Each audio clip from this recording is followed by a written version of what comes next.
The voice of sharing during ASEAN.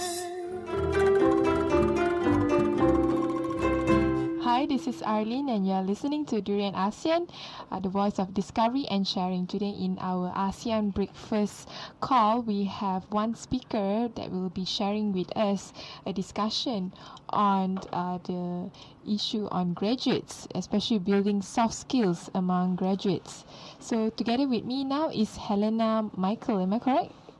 Yes. Yeah. So how are you? Good, thank you. Hi, Arlene. Yeah. So today, you are going to talk about how to build soft skills among graduates, and you are part of the Personal Development and Leadership Center in HELP University. Actually, it's a Personal Development and Leadership Center under the HELP Matriculation Center. This is in the Faculty of University Foundation Studies. So we're actually pre-university. Pre-university. Pre-university, that's right. Okay. So share with me, how did you get involved in personal development and leadership? To give you a brief background on this Personal Leadership Center, we actually started at the HELP Foundations program when we offered a course called Study Skills. Sometime in the beginning of when the center started, the foundation program started, we used to send students to a leadership camp. And so it was part of that vision that we felt students needed to be given this opportunity to explore and develop leadership skills. This idea to send them to a leadership camp came from what we saw a response to employers saying that many graduates who came into the work field had the qualification in terms of, they had done the studies, that they have the degrees, they have their honors degrees, but they were not able to deliver in terms of soft skills. So they lacked some confidence. They were not really able to communicate well, work in a team, sometimes dealing with change. So we felt that in wanting to respond to this need, we wanted to start right at the foundation program in sending them to leadership camps. I see. So that was probably like 10 years ago. 10 years ago. So the foundation studies. Sorry? So was it 10 years ago the center was started? Not the center, but the leadership camp program. That means we sent students to leadership camps when we first started offering study skills in our foundation program. So in our So the Personal Development and Leadership Center, you provide courses or subjects related to this to all students or only to matriculation students? Just to the matriculation students. Because the Personal Development and Leadership Center is parked under our foundation matriculation students program. And your background in this particular area, which I think is quite interesting, because considering, among employers, a lot of them complains in terms of local graduates. They found out that the soft skill is hugely lacking among young people, and I think soft skill is very much needed, not just in career but in life in general. That's right. Yes. And so, how did you came about, being involved in this particular subject? Well, I only joined HELP University in the Foundation Studies program about 3 years ago. And prior to this, I was working with the church as a full-time youth worker. And so I have probably about 5 to 6 years of working with young people in terms of helping them develop in their personal capacities, personal development, looking at, their identity and relationships.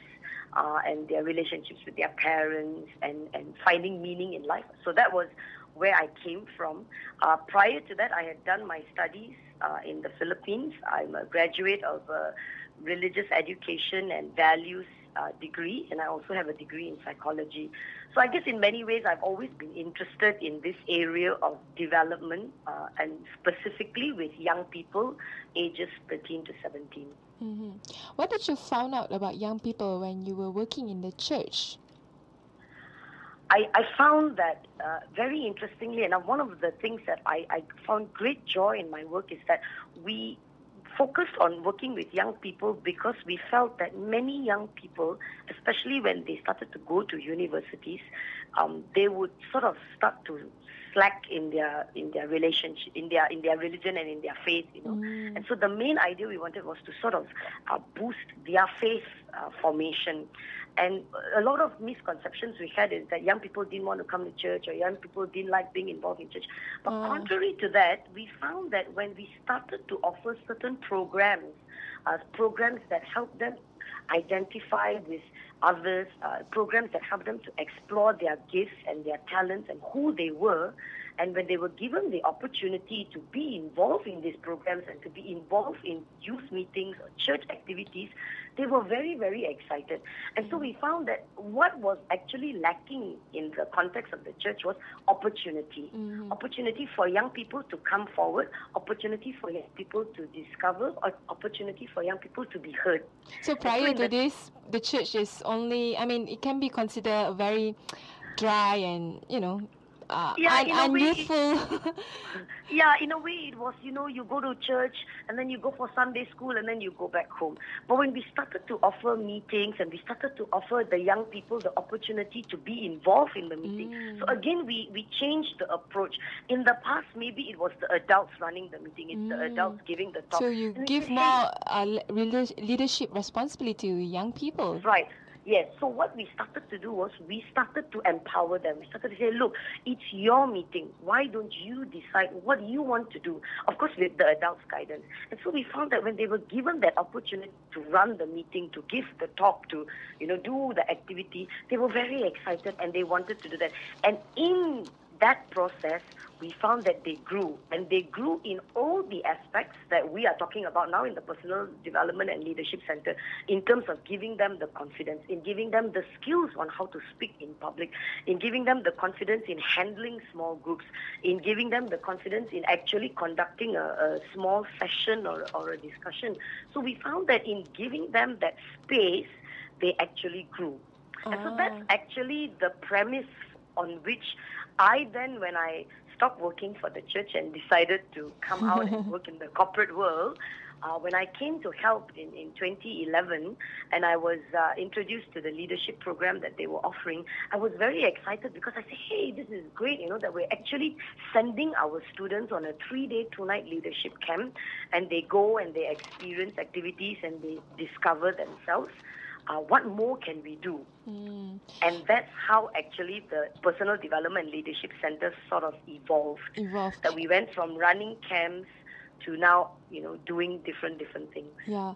And before I touch more on the center itself, I'm also quite interested in your academic background. You are a certified professional coach, as well as you have a master in applied psychology in coaching at Help University itself. But at the same time, you said at one point in your life, you actually taught critical thinking as one of the subject to students. Can you explain more about that? It's quite interesting. Yeah, actually, when I first joined Help, they were although my background is in psychology, they needed a lecturer to teach critical thinking. So I took on the subject, and critical thinking is quite a combination of different things. So critical thinking, basically, we introduce the student to the idea that you need to think critically, to look at different aspects of things, that when you want to prove a point or draw a conclusion about something, it has to be with evidence. You need to have good reasoning skills. It has to be logical. It cannot be emotional. So we explore different areas. We use a textbook that I think is a pretty interesting and good textbook called Critical Thinking for Everyday Life by Judith Boss. And she makes it more relevant and applicable to the student. Okay. Regarding about that book, can you give real life example in terms of how to apply critical thinking, especially among young people, in today's society? I mean, the reason why I asked this question because a lot of employers as well, when they evaluate, potential employees, they say that what is lacking is critical thinking among young people. I mean, when they provide answers to certain questions, usually they would just simply answer it without any, considering, pulling in different facts and different ideas, and try to analyze it. I mean, this is not just about young people, but even in our today's society, if you pull out the newspaper and you look at the headlines, it's always some NGO groups or some groups of people, giving reactionary or emotional viewpoints towards a certain situation, a certain issue, and I don't think it's healthy in a way. Yeah, the way the book is designed and the curriculum in which we've arranged the subject is that we actually take the students through two stages before we actually bring them to the application point. So the first part of the semester, which is about 3 to 4 weeks, we help them to understand first what is critical thinking, what it's about. Then we differentiate what reasoning is versus emotion. So the role of emotion in reasoning, does it help you or not? It's, because a lot of the time we think that emotion is no good, but we actually try to show them that emotion can be useful. Then we take them through a chapter on looking at how communication is a very powerful tool actually in communicating your thinking. What is it that you're thinking and how do you communicate, how we use words and how language can be very powerful. And then we help them to understand that our thinking is also affected and there are errors that can cause us to be biased. So we cover these 4 areas in terms of self-awareness again before we take them through the mechanics on what is argument. So we actually break down what constitutes an argument, and every argument has a premise and a conclusion.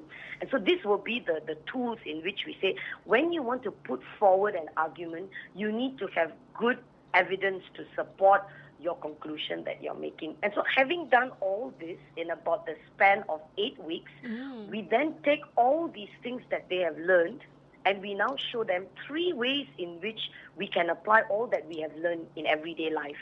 And one would be, how do we make moral and ethical decisions?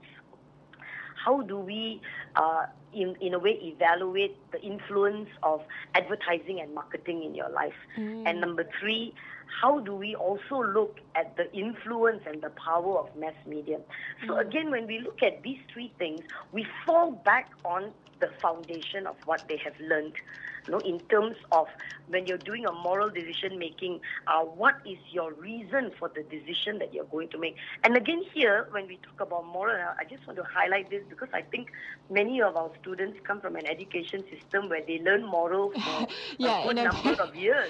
And their idea of moral would be different from our idea of moral, I guess. Totally. And many of them come, and especially when we reach this chapter on moral values, I always will, in a way, I'm a bit cheeky with my students. I say, you all are an expert in the Nilai Murni, The 16 Nilai Murni. I think it's 36, Oh my God, already expanded. And I said that I'm sure if I were to ask you now to just regurgitate all 36, you would be able to. But if I ask you how to apply these moral values in a situation, you will be totally lost. And so we then now want to introduce to them that whatever you are learning needs to be seen in application. And then another sort of swing that we take is that there is really no wrong or right answer. It's more on how you argue the case, how you present the evidence to say your solution is the best solution. And sometimes to make it a bit more relevant to them, I always say moral decisions, there are really no right or wrong answers. It's only which is the better solution. And the better solution would be the solution that meets the most moral theories. And so we actually introduce to them certain moral theories. So this is how we sort of want them to be able to use what they're learning in the course to everyday life. So for example, I throw them at a situation in which I say, okay, let's say you're a foundation student and you have a girlfriend and your girlfriend got pregnant. So what do you do? Because that is usually the moral dilemma.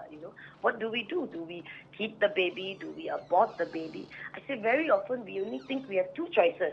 Either I keep the baby, leave my studies, or I abort the baby so that it's always 2 extreme choices, isn't it? Rather than making like a more rational middle decision where it benefits, all parties. Definitely. And so I say a lot of the time we think that we only have these two extreme choices, when in fact we don't. There are many possible options. But how do we arrive to that conclusion? And then how do we now decide of all the options that I have, which would be the best option for everybody in a sense? And so that best option would be the option that meets the most moral theories. This is, to me, the one of the best ways I would say that in teaching young people critical thinking skills, having learned the tools, understood themselves, understood the dynamics of things, I now am able to try and put this in. Now, having said that, I must tell you that 13 weeks, which is the length of our semester, is not sufficient to fully, transform them into great critical thinkers.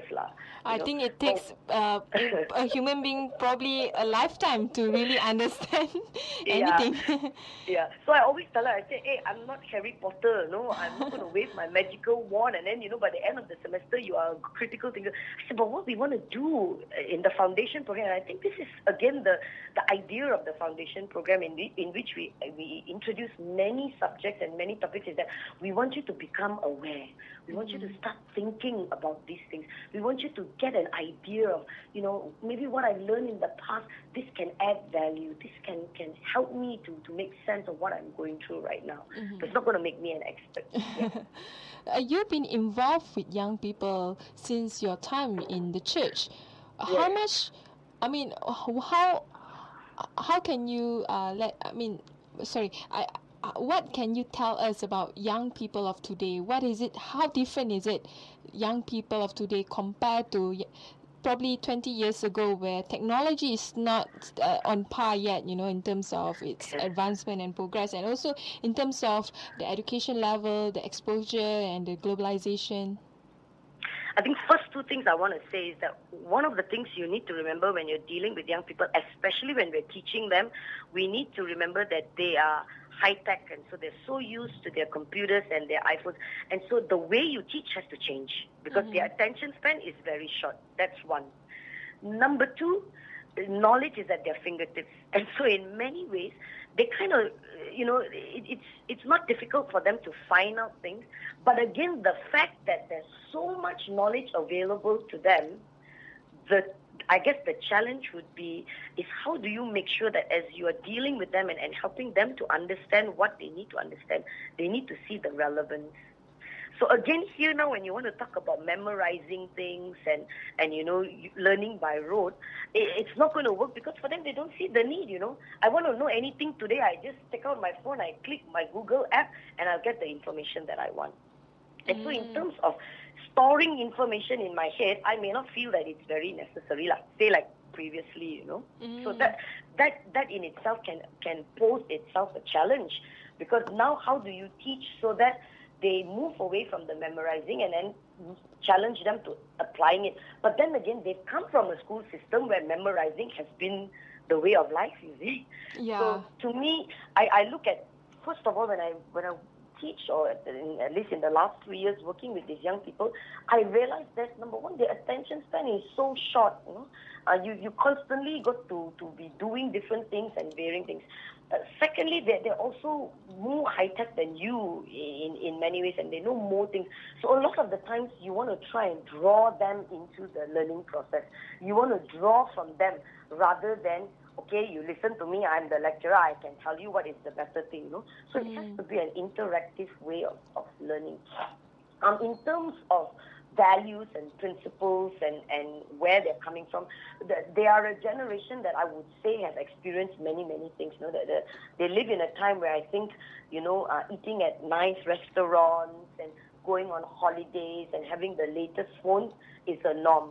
I mean, I'm 39, and when I was 16 years old, there was no such thing as iPhones and smartphones, and even going on a holiday was a big luxury, or yeah, a meal in an expensive restaurant, In fact, going to fast food is something rare in the past. Nowadays, it's just like in front of your doorstep.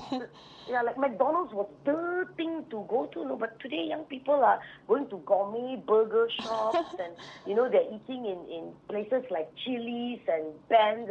In KL that is, they've got a different lifestyle altogether. In terms of shopping and branding, the affordability, like if you're talking about the middle class today, they're able to afford more things, and so again, all these are factors to take into account as you're dealing with young people. Maybe just as I'm talking to you, I'm reminded, even as I work with the young people here in the university versus the young people when I worked with in the church 10 years ago, we relied on sending letters and saying, okay, or putting up a poster in the church and saying, okay, we're going to have a meeting, or we're going to have a gathering, please come. And so you would have to do this like 3 months in advance to make sure that the message trickles down to everybody. Today, you want to call for a meeting, everybody's got a WhatsApp, everybody's got a WhatsApp for something, everybody's got a Facebook group, So again, in terms of communicating, dealing with them, it's different. You sort of got to adjust to it. Yeah, I think today's youth are definitely, I would say, privileged youth, especially the millennial generation, those who born after the 1990s. Yes. I think the millennial generation, they are very privileged to the extent that I think they are also in a way living in their own bubble or cocoon in a way. In that sense, they know more about what is happening in the world, but they know little what's happening in reality. Sometimes, yeah. They're very caught up with a lot of other things, but they're not, maybe I would say they're not fully aware of themselves and, the immediate consequences. Even then, if you look at this current generation, they are not afraid to start businesses, they're not afraid to go to a job and tomorrow, I don't like what I'm doing, or I don't like the salary I'm getting, or, the hours are not flexible enough for me. Or I'm just going to, resign and not worry about whether I have a job tomorrow because, I'm still staying with mommy and daddy, maybe, mommy and daddy are still providing me. Like my generation, I wouldn't leave a job until I knew that I secured another job, So in that sense, these are the little things that I think that make them a little bit more different, and why I think all the more at our foundation program, we feel the need to offer this course now called Personal Development Leadership. We want them to begin to think of themselves and take ownership and take responsibility for your life. Mm-hmm. Why do you think young people of today, they have very little sense of responsibility? You're almost going to get me into trouble for what I'm going to say, but I guess you want me to sort of come out and say something about, I think it just boils down to maybe the parents of today who have maybe become a little bit more protective and who sort of feel that they want to provide and give the children the best that they can. And I think a lot of today's parents feel that I want to be able to give you and provide for you more than ever today. I think if we compare our parents with the parents of today, maybe there's a sense of wanting to do everything for them. If I may just borrow an example of what we experience here in HELP when we are doing our counseling, sometimes we have parents bringing the student who wants to sign up for the foundation program, and 50% of the time it's the parents asking all the questions versus the student who's actually the one coming to the college, and we find that this eventually, or in many ways, leads to the child saying, okay, mommy and daddy are going to do everything for me. After all, they are paying, so let them decide. They will send me to college, they will pick me up. So there's a lot of mommy and daddy doing things for me that, I in other words, spoon-fed. Yeah, and sometimes almost to the extreme that it's disabling the children. If you and me, I'm assuming we are, similar age group, or maybe you're a little bit younger than me. Probably a bit younger. We wanted to go to college. We went to look for the college. I remember I went to look for my college, or after Form 5, I went to look for a job. And we were given a little bit more independence. And I guess is it also because they come from a social class where everything is prepared, for them. Maybe at home they have maids to prepare for them, or Of their course. parents give them pockets money all the time. They Yes. don't need to work Yes. part-time, Sure. The maid factor is another factor, lah. Somebody who's washing my clothes and I mean, but this is let's be careful not to generalize all of them, But I think those that at least come from privileged homes, then yes, this is the way. But I think that there are some who, even though they come from well-to-do families, some parents are still trying to instill in them certain values of responsibility and independence and hard work, and gratitude. Another curiosity of mine is about whether should companies actually understand young people of today and provide the opportunities and the working style or the working time based on what young people want it to be. And it's interesting because, for example, a research by this Pew Center, they did a research on young people of today, or the millennials they call it, and they found out that they have very different working habit, different interests. They respond to technology much better, and they are, in the olden days they would probably be seen as slackers, but that is just the way they would do things. They have they work based on their own time, based on their own and they are highly into like things that they have emotional connection with, or they have passion towards. They get easily bored with things that is not relevant to their life or not relevant to their interests. So I mean, that's why a lot of companies, especially those in the West, would provide the job scope or job schedule based on what the young people wanted. But do you think is something that companies should do as well, or actually young people should understand, the reality of the world is not as, all fields of flowers as what we assume it to be? Yeah, I think it's something that's beginning to happen. I think you can't deny the fact that as these millennials begin to graduate and enter into the working world, it's almost a tussle, I would say, in which the young person, as you so rightly put it, has his or her own idea of how I want to work, when I want to work, what kind of work I'm willing to do.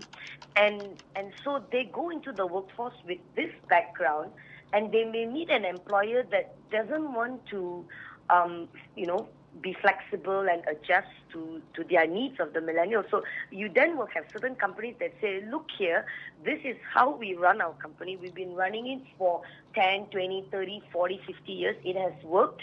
Now you join us and you adjust. And so what you may see happening is the young person will now have to make a decision. Do I want to fit into this company mission, vision, and operation? Or do I say, okay, no, look, there's another company that's probably going to pay me a little bit more, give me the flexibility that I want, and so I'll leave the company. No, so you have that scenario. Or you have a company that after a while realize, and I think it's almost going to happen, because you can't fight this, if I may say, tsunami of millennials that are going to come out to the workforce, And so I'm not going to say, because I'm not in this whole management and company running expert, but I'm just going to say that I think companies will really need to reconsider how they are operating, or what are the conditions they're putting, because I think because of who the young people are today, and if we look at especially the ones that are privileged and the ones that have been sent overseas and have had the exposure, when they come back, they're just going to look at the employer and say, look, if you're not going to give me what I want, or if I don't like what I'm doing here, then I'm just going to move. Yeah, I mean, they don't even give a time frame like, oh, I'm going to work here for the next 2 years, then I move. No. It's like, this is not what I want. I'm moving to somewhere that I think would suit my personality and interests. Yeah. Or if I suddenly feel that, hey, I want to start a business, and then mommy and daddy say, okay, here, let me help you with the startup. I just start a business, So again, we're dealing with a generation that almost seems that it's not important to conform. which is something that companies may have to think about, or how then, I would say, how then can we come to an agreeable arrangement? So let's negotiate. And I think, again, in many aspects, I think that this generation sort of knows what they want, and so they would, instead of being told what they have to do, they like to be engaged in discussion. Again, I go back to my experience with the young people that I worked with, and I found that when you ask them what is it that you want to do and how you want to do things, there's better results than, okay, I tell you this is what you need to do, and okay, you go and do it. But I think this applies to everybody, right? I mean, yeah, it applies to majority of people, I guess. Like to be told, it's just that probably some of us have been brought up that, okay, we just do lah, we follow lah, because I'm very scared to leave my job and it's my security, But this generation may not see things that way. Yeah, but that's the thing, like for someone to be an expert in their career or to build a career, it takes a lot of hard work and it takes a lot of time and also a lot of patience in that sense. So with that kind of characteristic of, it's not so much about being loyal to an employer or a company, but it's about if you don't have that kind of patience, or like you said earlier on, the moral values to sort of like understand how to work within a company and also build a career, then you will live a life where what young people are probably living now, they call it the YOLO life. Yes.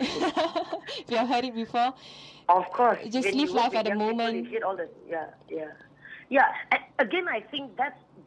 Well, again, as we continue in this discussion, I think we'll be careful to say that we're talking about some and not all of them, but maybe a majority of them seem to be displaying these characteristics and this way of living. But yeah, again, I think it's also maybe tied to this instant gratification that we get. I mean, like today everything is so fast, and so the idea that I have to wait or I have to work long or I have to and work you have hard.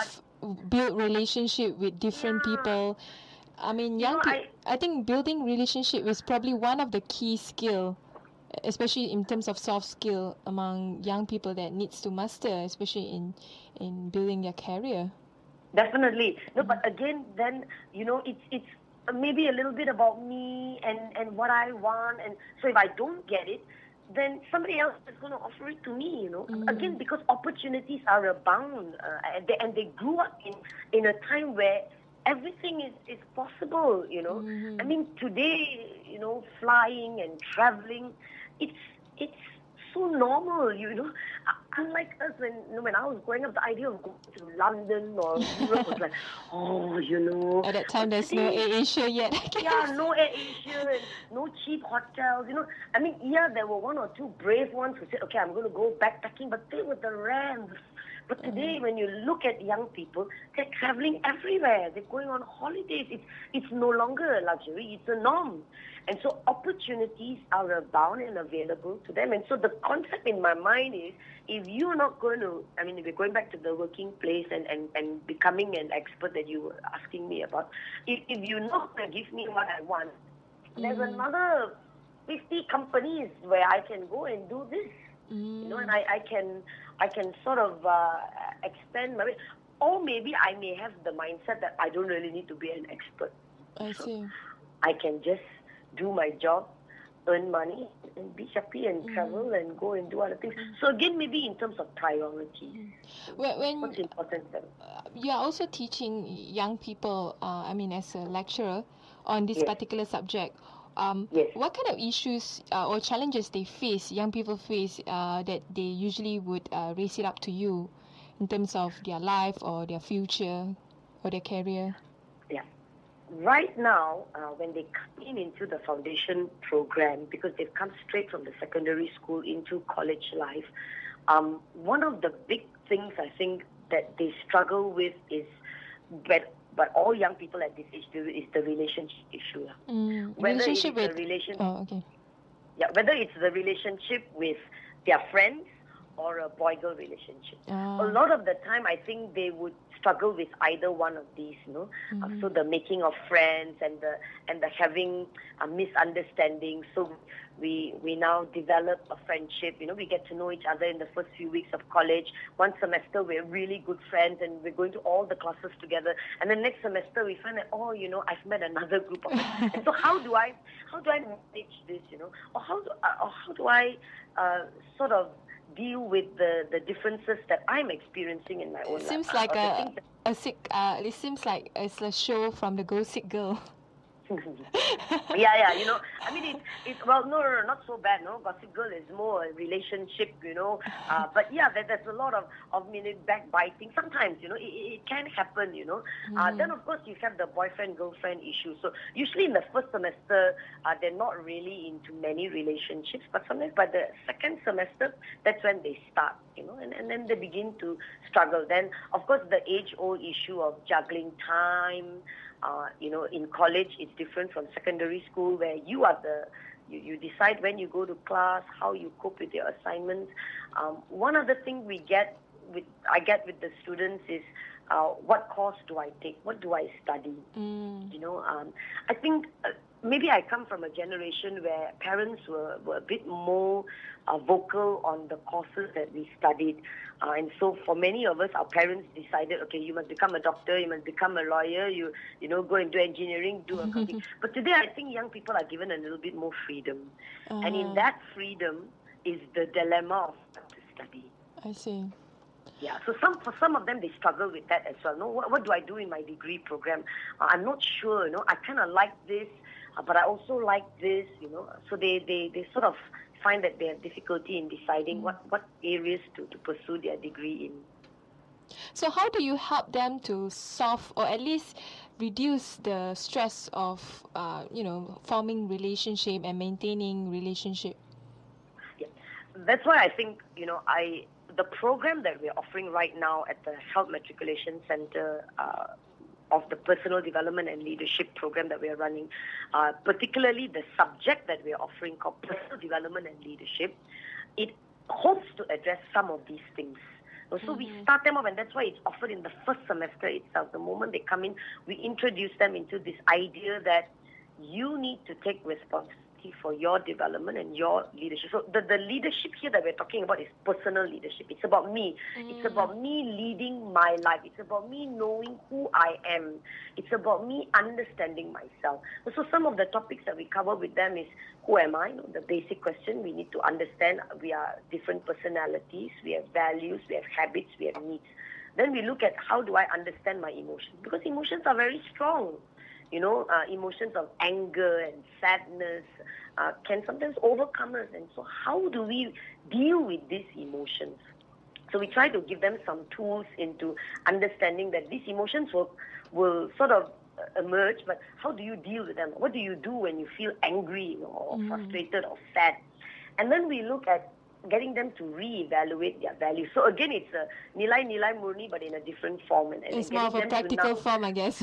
Yeah, and for me, very importantly, I always tell the students, you got to internalize it. It's got to be yours. I give you a list of 25 values here, but please select or think of the one that you think is most important to you. And there are no right or wrong answers. So if you think money, success, and power is important to you, that's okay. That's your value, You think love and freedom and friendship is important to you, then that's your value. So helping them to start to think, what's my values?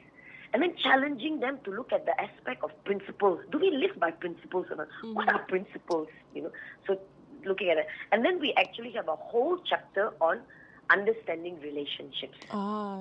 What does it mean to be in a relationship? And here when we use the word relationship, we expand it to relationship to father, mother, relationship to brother, sister, relationship in general, not relationship with the boyfriend or the girlfriend. And we borrow Kavi's, what he introduced in his book called the personal bank account and the relationship bank account. So we help them to understand that really, when we are in relationship with someone, we are making deposits and withdrawals. And so we help them to understand this concept.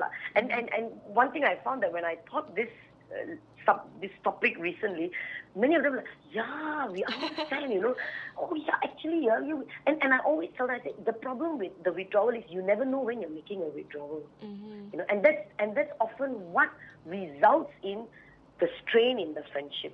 I see. That I've not been careful enough with this friend. Sometimes I take for granted that, you're okay with this, or you don't mind that I said this, or I did this, or that I upset you. So when we learn this aspect of relationship, we become more attentive to the way we relate with I think this is good, even not just like among friends or girlfriend-boyfriend relationship. Also, if you put it in the larger context, among married couple as well. I mean, I think one of the key issue why why a lot of divorces happening, not just in Malaysia but globally as well, is partly because people don't pay too much attentive towards building relationship in a marriage, especially right. relationship between husband and wife, compared You're to right. compared to like our relationship with our friends or with our Yeah. boss or whatever. It's the same principle, and it's so interesting that you brought up the issue of married couples, because in talking to them about relationships, and I said, whatever we're learning in terms of the personal bank account and the relationship bank account, it can be applied across the board. And you're right, more specifically when we want to talk about the relationship between husband and wife, they're very young, they're 18, 19, but I introduced to them this concept that came out from this author by the name of Gowri, who talks about the 5 love languages. And again, his 5 love languages evolved from him meeting couples who were having difficulty, and he realized that, wait, the couples, it's not that they don't love each other, it's just that they're communicating the wrong way, and then, so like I said to my student, it's like the husband is talking chicken and the wife is talking duck. And so, oh my goodness, the husband thinks that he's showing the wife love, but the wife doesn't feel the love, and that's because we don't understand. We all communicate with a particular love language, And so I actually introduced it to them, and I said, let me share this with you. And look, again, this love language is actually what we call the currency. If I want to relate it back to my relationship bank account, it's the currency in which you make a deposit into my account. So let's say my love language is words, and so I feel loved, or I feel appreciated when people say things to me. And so when you say nice things to me, I feel good. And that's building my relationship with you. When you praise me, when you say, hey, you did a good job, that's depositing into my bank account big time. Now, let's say you do good acts for me, because the 5 love languages are words of affirmation, acts of service, spending quality time, physical touch, and the last one would be giving presents. Now, let's say my love language is not presents. Okay, you give me a present, yeah, I like it, but it's not as powerful as if you told me, that I'm appreciated and I'm loved. So let's say my husband often buys me gifts, but doesn't tell me that he loves me. Then he thinks that he's working towards the relationship, but actually it's not as effective as he tells me, is it? So that Gowri Chapman says is often one reason why the breakdown starts, because I'm not feeling the love.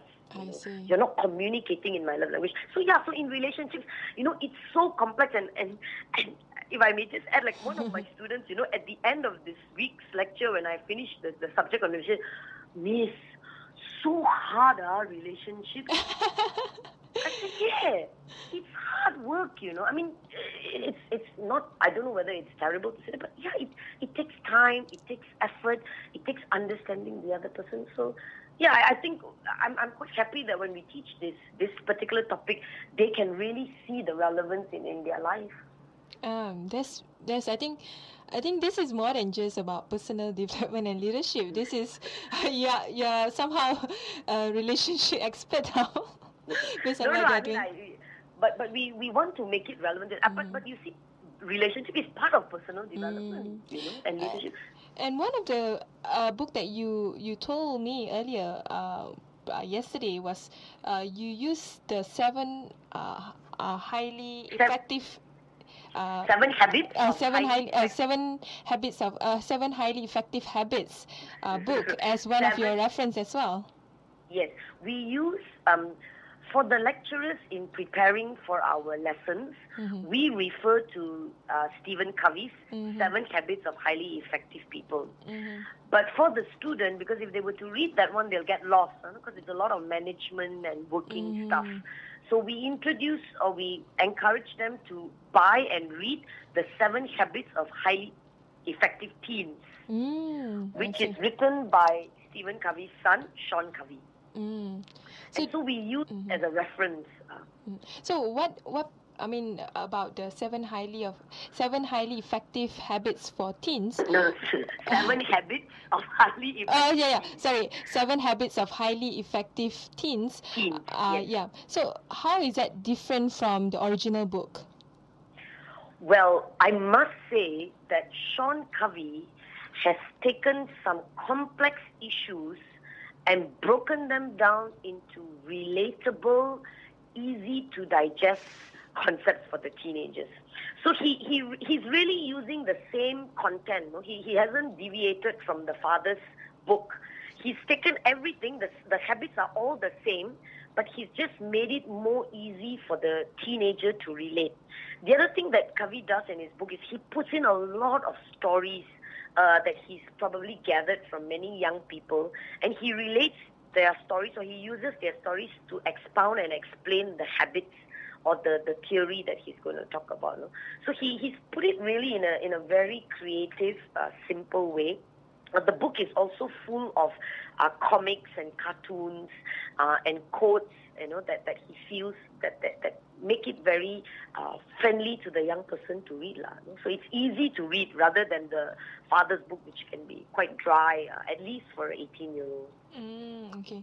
So I think in general, personal development and leadership is very important to young people of today. But for you, I mean, being a lecturer and also being one of the key person developing this center, do you think it should be applied not just for matriculation students, but for, young people in general? I agree with you. I mean, one of the things that we're doing, or we hope to do, is that this can be something that runs throughout their university life. I believe that at HELP, in the degree program, specifically, I mean, I can only speak in the psychology program, they actually take on another subject called leadership and life skills. So I think that what we're doing in the foundation program is very much self-awareness, knowing yourself, knowing who you are, what you want. So it's very I-focused. And as they go through their degree program, they will touch on different aspects of personal development and leadership in many different ways. So, I mean, we are offering the subject here. Then you have leadership and life skills in the degree program. But the leadership learning doesn't just stop in the classroom.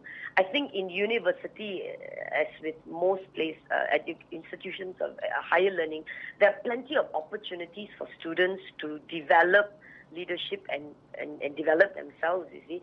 We're looking at it from in a way like a subject, but there are also opportunities to be involved in running projects, in holding leadership positions. And so this idea of personal development and leadership runs through the university in many different forms, not just through the subject that is being offered. Anyway, thank you very much for sharing your really interesting view and also your ideas. And all the best for the center. And we hope that personal development and leadership would definitely be something that is should be. So I would say everyone should take the interest to learn more and dwell more, not just among young people. I think among all society, strengthen and build more stronger relationship. Okay. Thank you for having me, Arlene. I've had a good chat with you. I think in some ways we've explored different areas in addition to just talking about personal development and leadership. Yeah. Thank you.